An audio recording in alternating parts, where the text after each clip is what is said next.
Saya dan kawan-kawan di Pergerakan Indonesia untuk Semua PIS sedang mengajukan petisi melalui change.org kepada Mahkamah Konstitusi.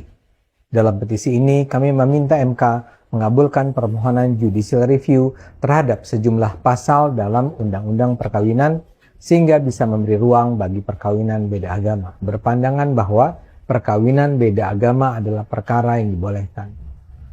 Bagi mereka yang menganggap pernikahan beda agama dilarang sesuai keyakinannya, mereka dapat memilih untuk tidak menikah beda agama. Sebaliknya, bila ada yang menganggap pernikahan beda agama sah, menurut keyakinannya, sepantasnya mereka dapat melaksanakan pernikahannya. Dengan solusi itu, perkawinan dan pencatatan perkawinan beda agama tetap dianggap sah di mata hukum tanpa dibedakan dengan pasangan perkawinan seiman. Bagaimana hukumnya bila seorang laki-laki menikahi Nasrani? Maksudnya perempuan non-muslim, apakah perkawinannya sah? Apakah dia melakukan hubungan tidak atau berzina? Baik. Bagaimana dengan Nabi Nuh, Nabi Lut dan Asia, istrinya Fir'aun? Baik. Mari kita lihat, ini pertanyaan bagus sekali dan dikomparasikan dengan kisah yang berbeda dan kias yang berbeda. Pertama, larangan menikah beda agama itu jelas sekali. Quran surah kedua Al-Baqarah ayat 221, posisi paling kanan sebelah atas. Quran surah kedua Al-Baqarah ayat 221. Oke, wala tankihul musyrikati hatta yu'min wala amatun mu'minatun khairum min musyrikati walau a'jabatkum. Wala tankihul musyrikina hatta yu'minu wala 'abdun mu'minun khairum min musyriki walau a'jabakum. Ulaika yad'una ila an-nar. Ulaika yad'una ila an-nar. Allahu Akbar. Wala tankihul musyrikat, jelas, dan jangan pernah nikahi perempuan yang musyrik. Jadi enggak boleh laki-laki muslim menikah dengan perempuan yang musyrik, itu enggak boleh, haram hukumnya. Laknya nahyi di situ. Ya. Bapak Ibu sekalian, mana yang musyrik itu apa musyrik? Menyekutukan Allah kan? Ya, menyekutukan Allah. Ya, bagaimana dengan orang yang mengatakan Tuhan itu ada bapaknya, ada anaknya, kan? Tuhan itu tiga, Tuhan itu bersyirikat. Itu yang paling musyrik luar biasa. Itu kezaliman terbesar. Inna syirka la zulmun azim, kan? Makanya kata Ibnu Abbas, tidak ada kemusyrikan paling besar, kezaliman paling besar di samping yang mengatakan Tuhan punya anak. Oke. Jadi kita langsung bisa jawab saja bahwa seseorang yang menikah, dia dalam keadaan muslim, sudah tahu dalam keadaan muslim, kan? Kemudian dia menikahi hal yang dilarang di Quran, maka hukumnya maksiat. Di pernikahannya dipandang sebagai pernikahan yang maksiat, hubungannya masuk dalam kategori zina sepanjang dia tidak bertobat dan kembali kepada Allah Subhanahu wa taala. Dan fasakh hukumnya, kalau diketahui dia harus dipisahkan. Ya. Kalau perempuan, hati-hati. Bahasa Qur'annya wala tunkihu, jangan dinikahkan. Artinya kalau ada anak perempuan menikah dengan non muslim, kemudian terjadi pernikahan, bahkan bapaknya yang menikahkan, misal atau ridha saja, itu bukan cuma anaknya yang dosa, orang tuanya ikut dosa.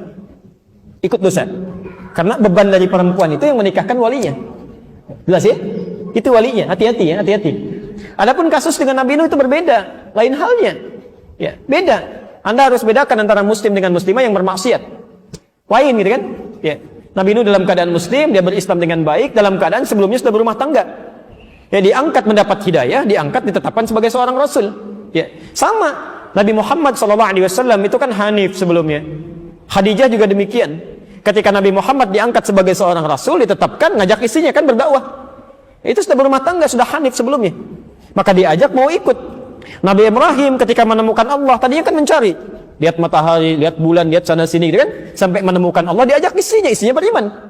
Nabi Nuh juga dalam keadaan demikian, mendapatkan risalah, beriman, diajak istrinya. Ya? Ketika tidak mau dia beriman, bahkan anaknya tidak mau, Quran turun mengatakan, innahu laysa min ahlik, dia bukan keluargamu. Selesai. Pisah di situ. Tapi berarti dakwah berjalan. Ya. Sama dengan Asia kan? Asia dengan Fir'aun sudah berumah tangga sebelumnya. Ya, ketika Musa diutus didakwahi, Asianya beriman, Fir'aunnya tidak. Ya kan? Cuma dia menyembunyikan imannya untuk berdakwah kan? Dia ajak dan sebagainya. Ya, itu poinnya. Itu poinnya.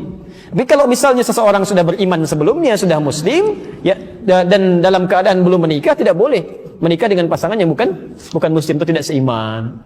Dosa hukumnya. Dan bahkan, maaf bahasa Qur'annya, ulaika yad'una ilan nar. Nanti banyak madaratnya yang mengajak pada neraka. Hubungannya sudah salah, pandangannya sudah keliru, semuanya zina aja. Ya, haram gitu kan? Dan sebagainya. Dan segala perangkat kehidupannya akan kacau. Nggak akan enak tuh. Nggak akan enak. Ya. Tidak ada kemunafikan terbesar kecuali di satu tempat Mohon maaf ya, satu tempat ibadah pada Tuhan yang berbeda, tapi sama-sama saling mengingkari. Ya kan? Kita toleransi aja, nggak apa-apa. Kamu ibadah di sini, saya di sini. Kamu kamar sini, saya kamar sini. Tapi ketika berdoa di sini mengingkari, ya yang itu nggak benar, ini yang benar. Ini mengatakan itu nggak benar, ini yang benar. Nggak akan maslahat kehidupannya. Ya. Makanya kata Buya Hamka dulu, kata Buya Hamka, sesungguhnya orang-orang, maaf, yang terjebak dengan kemunafikan tingkat tinggi, yaitu orang yang hadir pada ya, ibadah agama umat lain. Itu hipokrit paling tinggi kata beliau. Karena dia datang pada satu acara, hatinya mengingkari. Kok bisa hati orang mengingkari datang pada satu tempat yang ada? مولاي صل وسلم دائما أبدا على حبيبك خير الخلق كلهم. Ade Armando minta MK kabulkan pengesahan nikah beda agama. Ketua Pergerakan Indonesia untuk Semua atau PIS, Ade Armando mendorong Mahkamah Konstitusi atau MK mengabulkan permohonan judicial review terhadap sejumlah pasal dalam Undang-Undang Perkawinan, sehingga memberikan ruang bagi pernikahan beda agama. Perubahan itu dinilai diperlukan agar tidak ada lagi warga yang terpaksa mengubah agamanya demi bisa menikah dengan kekasihnya. PIS percaya setiap warga berhak untuk menikahi siapapun yang dicintainya tanpa harus mengorbankan agama yang diyakininya. Melangsungkan pernikahan dan memeluk agama seharusnya bukanlah dua hal yang saling meniadakan satu dengan yang lain. Karena itu aturan yang menciderai hak-hak yang dijamin dalam konstitusi tersebut harus ditinjau ulang. Tutur Ade Armando dalam siaran di akun YouTube Gerakan PIS pada Rabu 22 Juni 2022. Di tengah masyarakat, lanjut Ade Armando, seringkali ada pasangan perempuan dan laki-laki yang saling jatuh hati dan ingin melangsungkan pernikahan meski beda agama. Sementara ada peluang pernikahan beda agama mengingat Indonesia adalah negara yang beragam budaya, etnis, dan agama. Meski begitu, situasi yang umum dilakukan adalah salah satu pihak akhirnya mengubah keyakinannya agar perkawinannya sah di mata hukum. Praktik tersebut dilakukan demi memenuhi syarat formulir UU Perkawinan. Menurut Ade Armando, ketetapan tentang pelarangan nikah beda agama sebenarnya tidak disepakati secara mutlak oleh semua ahli agama. Dalam Islam, katanya ada beragam tafsiran tentang sahnya pernikahan beda agama. Pandangan itu juga merujuk ayat dalam Al-Quran dan pengalaman sejumlah sahabat Nabi Muhammad. Sebab hal tersebut adalah soal interpretasi, lanjut Ade. Sudah selayaknya UU Perkawinan mengakomodasi pasangan yang berpandangan bahwa perkawinan beda agama adalah perkara yang dibolehkan bagi yang menganggap pernikahan beda agama dilarang sesuai keyakinan.